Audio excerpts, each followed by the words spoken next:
Thank you, everyone, for taking the time to join us today for today's webinar, Breakthroughs in Lactational Pharmacology, Expert Insights in an Exclusive Q&A with Dr. Kaytlin Krutsch, co-author of the newly revised Hale's Medications and Mother's Milk 2025-2026, and professor at the InfantRisk Center at Texas Tech University Health Sciences Center. Before we get started, I want to mention that this webinar is being recorded. And if you miss any portion of the presentation, you will find the video on springerpub.com within 5 to 7 business days post-event. If you have any questions today, please type them in the Q&A box on your Zoom control panel. And we will make sure to send them to Dr. Krutsch and the InfantRisk Center. Now, without further ado, we will turn the time over to Dr. Krutsch. All right, thank you, Lee. So this is my first time giving this presentation without Dr. Hale here, but he's here in spirit, and I do think it's a little bit fun. On the last versions of the book, he always had his family members on the front of the book. And so I think it's really fun to share that, here, if you've seen the new version of the book, this is our new cover. And you'll see me and my little guy down here. Oh gosh, you probably can't see my mouse. Yes, you can. Okay. So you can see me, and then I've got a couple of family members and nephews in there as well. So I think that's just an extra special thing that Dr. Hale always did, and that now I get to carry on with as well. So before we get started on questions, we were recently watching the Olympics, and we were watching Olympic swimming, and I was with my brother, and my brother said to me, "Oh, have you ever seen that Mark Rober YouTube video about how much urine there is in swimming pools?" And I, of course, said, no, but Mark Rober, if you are unfamiliar with his YouTube videos, he is an engineer who does fun things, like has glitter bombs that he intercepts package thieves off of his porch and things like that. So he's always got something fun and something sciencey to do. And he has this video called measuring pool pee. And I really, really recommend it, because I enjoyed this 10-minute video so much, because it actually looks pretty similar to what we do about finding medications in milk. So the way that they were able to measure how much urine is in pools is by looking at an artificial sweetener. So moms will eat foods or drink drinks that have not just moms, children and adults. You'd be surprised what they put these sweeteners in. And so they consume them. If someone urinates in the pool, you take the pool water, kind of like what we take with the milk. And they show the lab that they went into, and they use the same exact methods that we do, the same equipment, to find these tiny little molecules of this sweetener in pools. So I just thought that was so much fun. And the conclusion to this short story is that they found a lot more urine in hot tubs than they did in swimming pools. And looking at the concentrations of pee in pools, I can tell you that there is actually usually lower concentrations of drugs in milk than there is urine in hot tubs. Sometimes swimming pools too, but hot tubs have a lot more urine in them. So just as an FYI, if you're talking to moms about how much medication there is in their milk, I don't think that we get too scared most of the time, maybe most people, about getting in a swimming pool or a hot tub. So that's what we're dealing with here. I just thought that was a really fun thing that I ran across this week. So I hope you enjoy that little fast fact. So we'll go ahead and start on some questions that were sent in. We always get a lot of really good questions, and 30 minutes, it makes it really easy for me to go through and do something quick to help you guys on a regular basis, but it's really hard to answer a lot of questions in 30 minutes. So I'm going to do my best to approach the topics that we heard time after time, and maybe some quick, easy questions as well. And if your question was submitted and didn't get answered, feel free to reach out to the InfantRisk Center, or you can always resubmit it for the next time. And I do look at those and deliberate every time we do these lectures now to try and get the information that has new information out there and things that I know that people think are tricky. So with that, we're going to talk about, this question is, what's the best medication of choice for breastfeeding mothers who are also on opioid maintenance therapies? So we also got questions about how opioid maintenance therapies change milk production and infant growth. So opioid maintenance therapies, usually what we're talking about are methadone here and buprenorphine. And what these drugs do is, methadone is actually an opioid. It binds to this opioid receptor here in the same way, and it's a full agonist, so it's going to generate that entire effect just like an opioid would. But it does have a safer profile than most opioids that have a fast on, fast off pain relieving modality. So what actually happens with the methadone is that you only have to dose it once a day. It's going to get inside this receptor and block the other drugs. If they were to take, let's say, like an oxycodone or something like that, the receptor is already occupied, so they're not going to get that quick high like you would if you just had oxycodone. So it's kind of more of a slow and steady effect. Buprenorphine works a little bit differently, so it doesn't have the full effect of an opioid or of an opioid or of methadone, but it is going to get into this receptor and it binds really tightly and gets stuck. So it doesn't have as high of a response. And so it's thought to be maybe a little bit safer because you don't have as much risk of respiratory depression. But in reality, whenever you're looking at the outcomes of the patients who take these, that doesn't play out quite as well as you think that it would. People like methadone better because it will relieve their cravings and their withdrawal more drastically, I think. And so I think that it has its pros and cons for each of them. But let's talk about it with breastfeeding.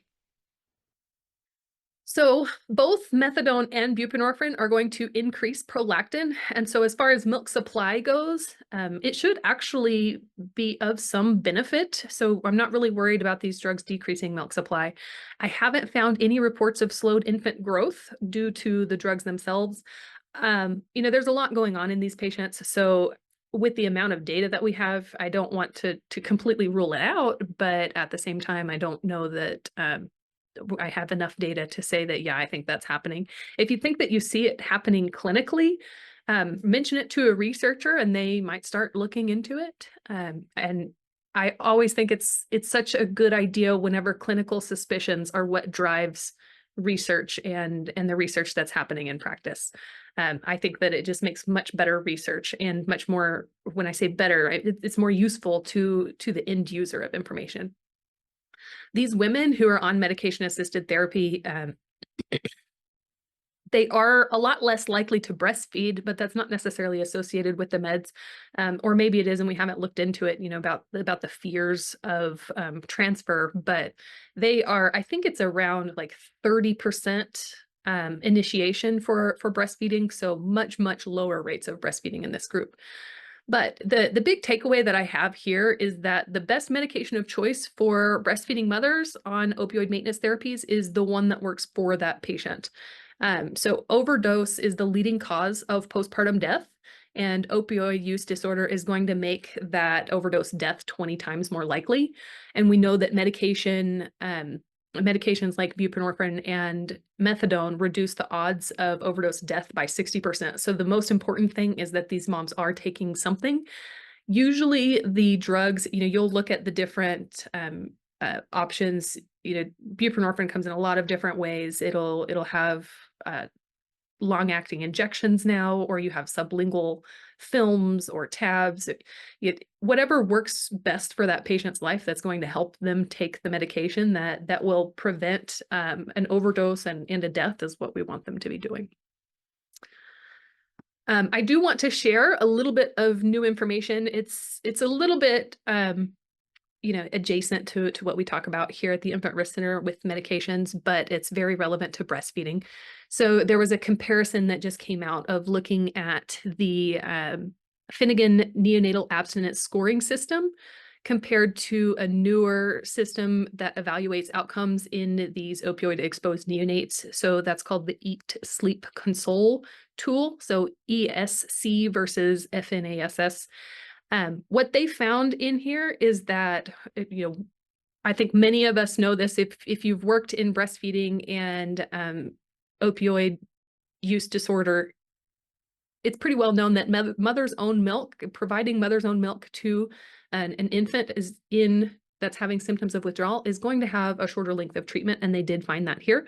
But one thing that they did not expect to find in this study is that if you use the ESC tool compared to the FNASS, those babies were less likely to receive their mother's own milk at initiation and at discharge.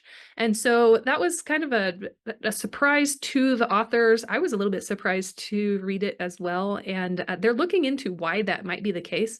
But just know if your hospital is moving more towards an ESC or something like that, be aware that that might impact your breastfeeding rates. And just be curious about what's happening and what might be happening to those patients to prevent them using mother's own milk. Okay, so this is a question that we got about a mom that was taking or had her thyroid removed and she's taking Synthroid. So can she take Moringa? And I think that what they're trying to get at here is that a lot of these moms that have thyroid issues don't take fenugreek. And so the Moringa products are seen as like a non-fenugreek option. I could spend a lot of time on herbal supplements, but I did already give a lecture for ILCA's Ignite Study Day 2024. So it's an entire hour on breastfeeding and herbal supplements and why we don't have the answers that we would really like to have.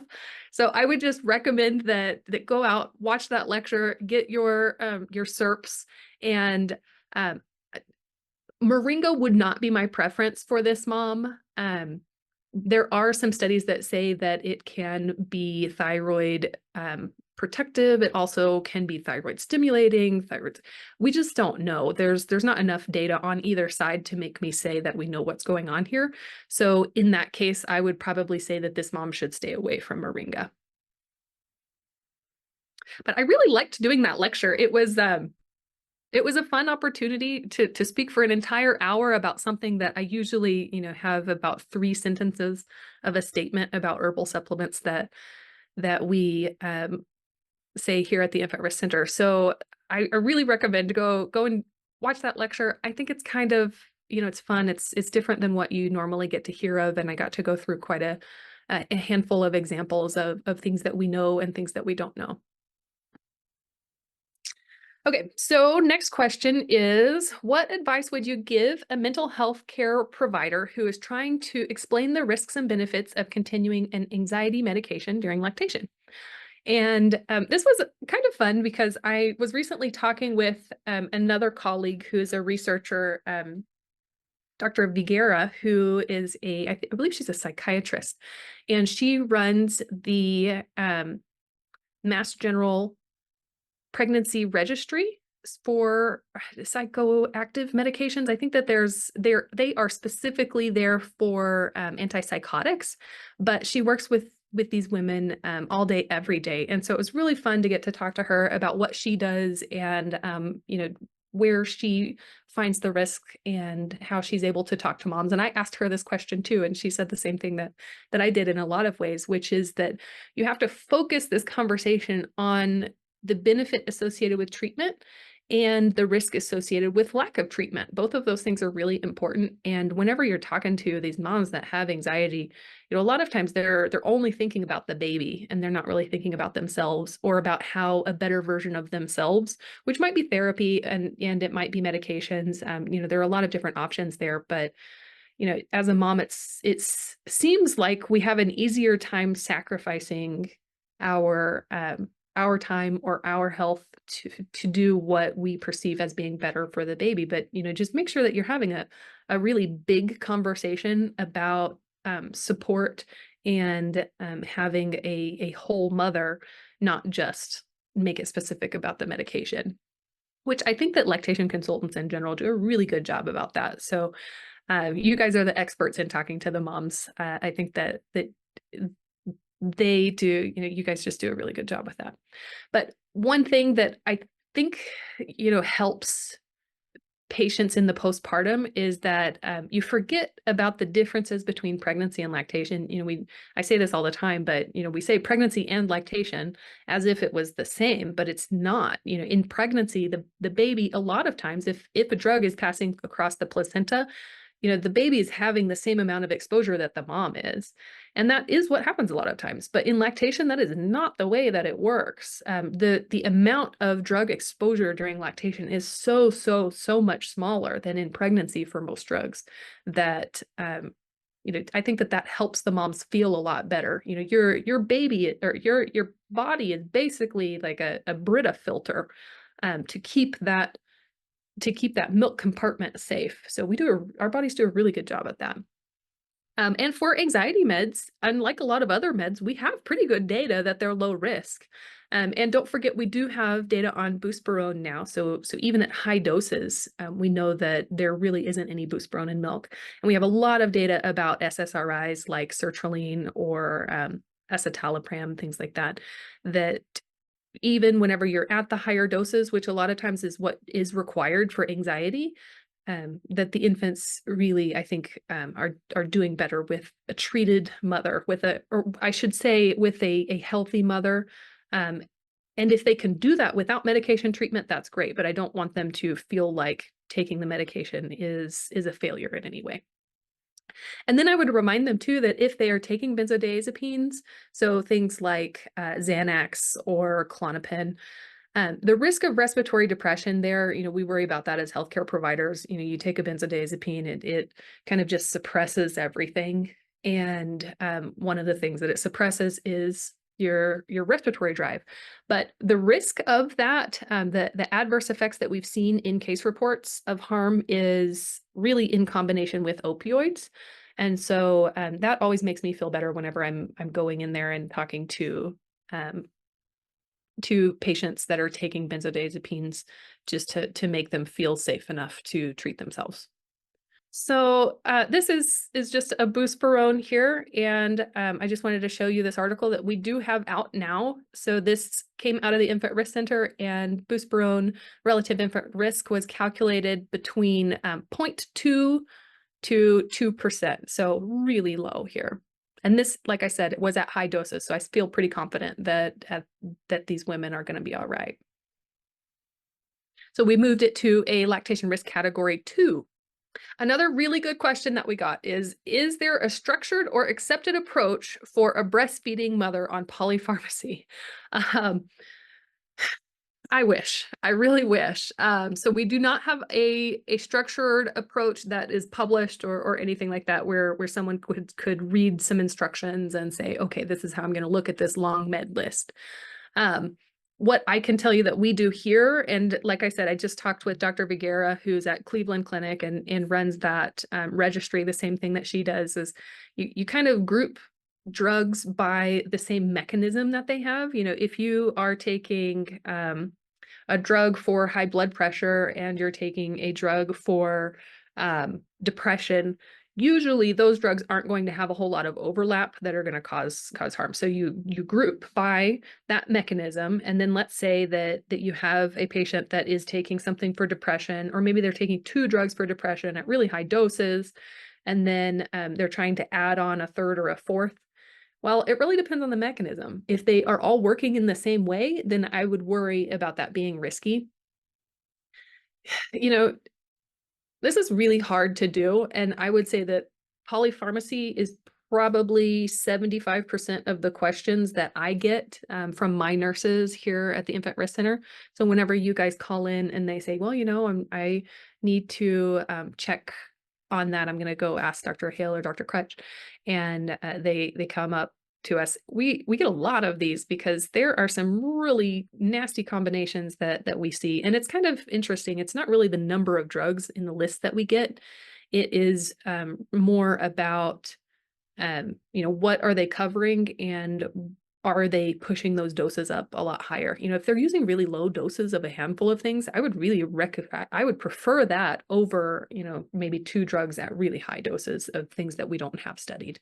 Those are when I start worrying about things. And I'd say for delicate situations, if you don't want to just say no breastfeeding, or if you have a mom that's just really adamant and you think that she's going to walk away and breastfeed when she's at home because, that's something that she can do. It's not like a prescription where you can withhold a prescription. She might say that she's going to stop breastfeeding and choose not to. So it's really important to have that open conversation, that dialogue where you're honest with them and they're honest with you. And when we talk to moms up here at the InfantRisk Center, we get to hear about the times when maybe they're choosing not to be honest, or they're afraid to have that conversation because they think they'll get shut down.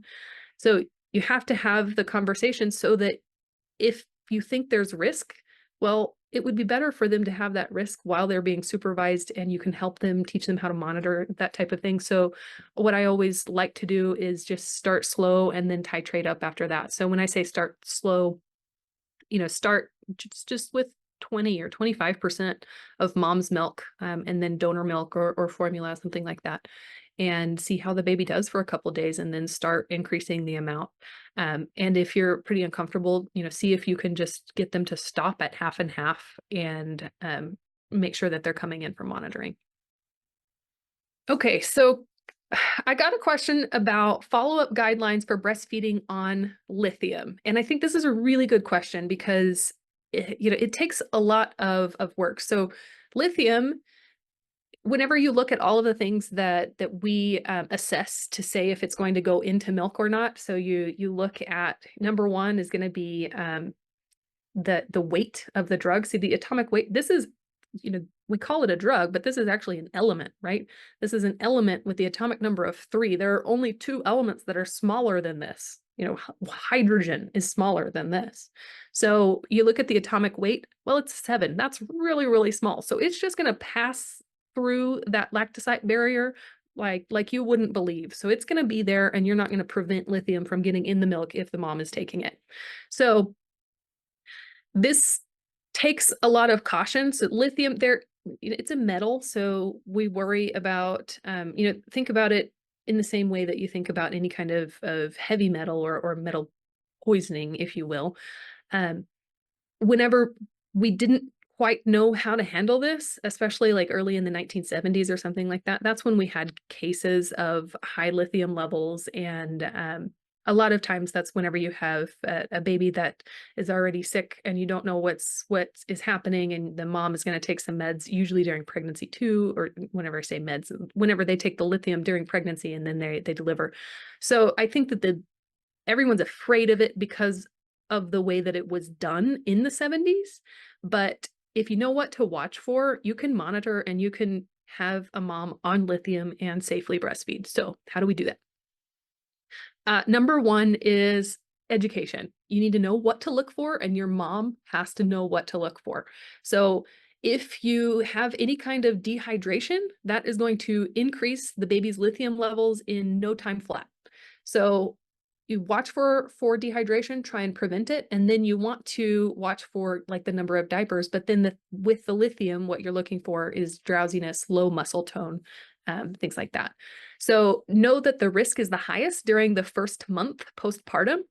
A lot of this is because their kidneys aren't quite functioning, to an adult level yet. And also if they were taking lithium during pregnancy, then the baby is already going to be loaded up with lithium and then get the extra lithium from every dose, if you will, when that mom is breastfeeding. So we know that those lithium levels are going to stay high from in utero transfer for a week or 2. So if you pull a lithium level during that 1 to 2 weeks, it's not really going to be useful to you because it is going to be trending down. So you want to wait until you get to where the baby is actually managing the lithium on their own. So if you are starting lithium postpartum, the risk is going to be lower, and I worry about it a lot less. And I would say if they're starting postpartum and they're maybe 2 weeks out, you might still want to do some monitoring. But if they are 6 months or further postpartum, then monitoring really is going to be so much less. I don't know that you would worry about it too much at that point, as long as you have a healthy baby to start with. So what you want to look at is the serum lithium levels. And then you want to watch kidneys. So you're going to look at creatinine, and the BUN is going to help you about that dehydration. And then you also want to look at a thyroid panel. And the way that I like to do this is time your blood draws. If you have cord blood, it's great. If you have held lithium, if the mom has not taken lithium for the day or two before she delivers, it's really going to decrease the amount of lithium that baby has at delivery. And so if they haven't held that, then I like to get a cord blood level just to know where you're sitting. And then at that 10 to 14 day period is where you want to pull a lithium level and see where they're at. I like for them to be less than 0.2 at that point, but it's not always there. If they're really high, you might consider decreasing or stopping breastfeeding, but it really just depends on where the level is and why you think that level is there. If you can justify it, if you think, I think this baby's a little dehydrated, maybe they were a little sick, maybe the milk came in late, and the problem is resolved, then you just do a little closer monitoring, have them come in a couple days later. And then every 4 weeks, if they had higher levels, I'd have them come back at 4 weeks. So, theoretically, if you have no lithium present in the milk, so less than 0.2 at 2 weeks postpartum, I don't think that they'd even need to come back 4 weeks from then. The likelihood of the lithium level increasing is really rare. As long as they're monitoring and the pediatrician feels okay about it, I would just say, okay, I think that they're ready to go. So this really is where we get that 6 weeks of monitoring that I think is the most critical period. And then after that, just depends on the baby. So there are 2 pretty recent publications on lithium. This is my second favorite one. It's pretty new though, but what I really like about this recent publication is that they tell you if what the feeding method is, what the dose is, and you can see the lithium levels of the babies in this case. And the doses are pretty high, which is a lot of times what we see here at the InfantRisk Center. And so you can see day 6, this baby is already at 0.1, 0.1. You're in a good spot. And I would be pretty happy with that. So you could see in this baby, infant C here, who has 100% of breast milk, they ended up with a 0.5 on day 5. But again, that's day 5. And they probably have some loaded up from in utero. So I like looking at this and being able to compare to what babies we see actually in practice. And then this was a really good article from a couple of years ago in a Scandinavian country. I can't remember where it was right now, but they use doses that are a lot lower, maybe closer to about 300 milligrams a day. And they did see 2 really high levels, but one of these babies was a preterm infant. I think that was about 35 weeks. And then the other one said that they had a life-threatening event at 2 days old. And so they understood what was going on. Whenever I talked to Dr. Bigera at the Cleveland Clinic, she actually said that a lot of times they won't even check a lithium level anymore at 2 weeks because it's really hard to get the blood stick. And so they might wait until a month unless they thought it was a baby who was at high risk. So, and they said that they had pretty good luck with that. I was happy to hear her say that. Okay, we're coming up on time. I am still going to talk about contrast, and that is going to be the last thing that we're talking about today. But I think it's really important to know the difference between radio contrast and radioactive drugs. So people always say, is CT okay? Is MRI okay? Well, contrast is usually pretty safe. It's just something that you add so that you can see the images better. It's kind of like I think of it more like a physical barrier whenever you're taking like an X-ray like thing. It makes it easier to see. And then you also have, whenever you're doing imaging, radioactive drugs. And so the image that you're doing will pick up on the radioactivity, not necessarily just the contrast. So radioactive things are usually the riskier options whenever you're looking at drugs. Radio contrast is fairly safe. And I'm going to go through a couple of examples here. So is it okay to CT after a to breastfeed after a CT, and they said that their hospital is currently telling patients to pump and dump for 24 hours. Okay, so they asked specifically about IsoView. So IsoView is a type of iodinated contrast, and that's the majority of what we see. But remember that not all diagnostic imaging techniques are the same, not all contrasts are the same. Iodinated contrasts are pretty much all right for us. We don't require any breastfeeding interruption, but CTs can use other things. So for example, there are specific types of CTs that include technetium-99, which is actually a radioactive agent. And whenever you have that technetium-99, it comes in a lot of different salts, so it will go to different parts of the body. And it depends on the salt that you have. The thing about the radiation is that it's less about the radiation in the drug that's in the milk. It's more about the radiation that's present in the body and in the breast. So just know you have to look up every salt whenever it comes to technetium. Iodine, it's still always a good idea if you're not very familiar with these to look them up, see what the weight is. We have a lot of people that just blanket say wait 24 hours, but I think that really that's just coming out of almost every imaging agent. If you wait 24 hours, you're going to be okay, with the exception for the big part of radioactive iodine, where that can be the end of a breastfeeding journey. But if you want to say 24 hours, it's just because it's making it easy and you don't need to know the salt. Because typically whenever we have people that come up here and say, hey, I'm having a CT scan with contrast, how long do I have to wait? Well, I have to know more information than that. And if I don't have all of that information, then you can just say 24 hours and know that it's going to be all right. And even if they say technetium-99, most of the time they're going to have to dig pretty hard to know which salt they're going to get. So you have to know who to call whenever you're getting your CT, and sometimes that can be hard to get the information before you go in for a CT scan.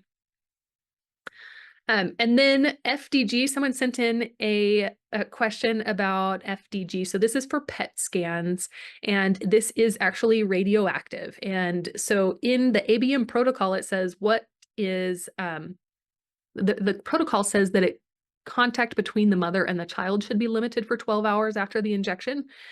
And so they asked, what does limited for 12 hours mean? Can the mother breastfeed like twice or thrice and someone else take care of the child the rest of the 12 hours?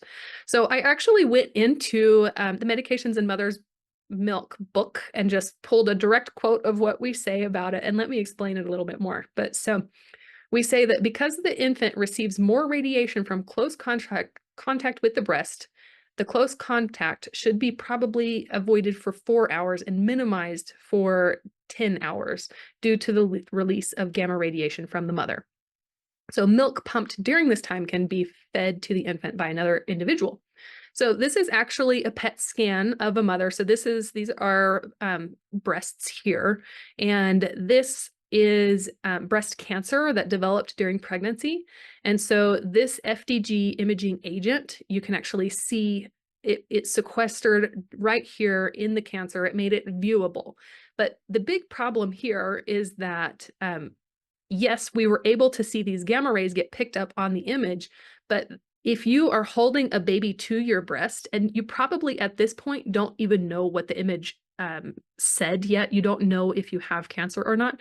But so all the rest of these areas of the breast, they don't have a lot of FDG there because there were no cancerous lesions there. But right here, you're going to have quite a bit of radiation being put off, at least in the immediate period of time. And you don't want to be putting the baby's head, the baby's brain, right next to that. So radiation has a tendency to scramble DNA, and we don't want that to happen to that baby. So that is what we are saying whenever we say, yes, the milk itself is okay. The milk doesn't have any gamma radiation that's going to be in it, but the breast is going to be radiating that those gamma rays until we wait, 4 hours and then maybe 10 hours for. So definitely no breastfeeding for 4 hours. And you don't know, right? Like whenever you are immediately out, you don't know where this is going to be or if it's even there. So I would wait for those 9 to 10 hours and not breastfeed at all at that point. Just pump and provide the milk outside of that. And just know that if mom is caring for baby, we know that there are situations where you just can't get away from it, or you need to console the child. Just try to keep them away from those breast areas. And then you're also going to usually have some, I think, in your bladder as well. So it's just a good idea to limit that contact. And then the very last thing, I'm sorry, we're over time. We're going to talk about gadolinium just a little bit. So gadolinium is another element. So we're big on elements today. And they use gadolinium for MRIs quite a lot. It's pretty interesting. We have a new study out, and not necessarily in this study, but I listened to one of the authors give a presentation of some unpublished information that they have about this. And so they actually were able to find gadolinium in the milk of women who had not even had their MRIs while they were breastfeeding, and it was even before they were pregnant. So if you have an MRI at any point in your life, what they're thinking is that the gadolinium actually gets deposited into your bones. It acts a lot like calcium, and so maybe it's getting released whenever you are breastfeeding. So I say that not because I want to scare anyone about gadolinium being in breast milk, but because I don't think that if a mom needs an MRI and she needs gadolinium, she just needs to go ahead, and I would say in most cases, continue breastfeeding. And if you've had gadolinium at any point, it's going to be present in your milk. So I don't think that you're going to have a change in risk. And know that we use contrast media in neonates. So we use gadolinium in neonates. We used iodinated contrast agents, and we do not think that they increase the risk of neonates developing renal toxicity, which is usually what we're worried about in these babies. So if we can give it directly to the babies, I'm definitely going to be less concerned about that in a mom. So with that wraps everything up. And we do have a code for a discount if you want to sign up for the new version of Hale's Medications and Mother's Milk. Lee, do you want to wrap it up for me? Yes, thank you, Dr. Krutsch, for such an amazing, informative, excellent presentation. We had tremendous engagement within the chat. For those people who provided questions in the Q&A box, we will share those with Dr. Krutsch, and they will be in touch with you. We want to thank everyone for spending the time with us today. And if you're interested in purchasing the newly revised Hale's Medications and Mother's Milk 2025-2026, you will receive a 25% discount code using the code webinar24 at checkout on springerpub.com. And as a reminder, this recorded session will be available on springerpub.com within 5 to 7 days. We will also share the recording with you. And we want to wish everyone a great afternoon, and we look forward to you joining us for future Springer Publishing webinars. Have a great day.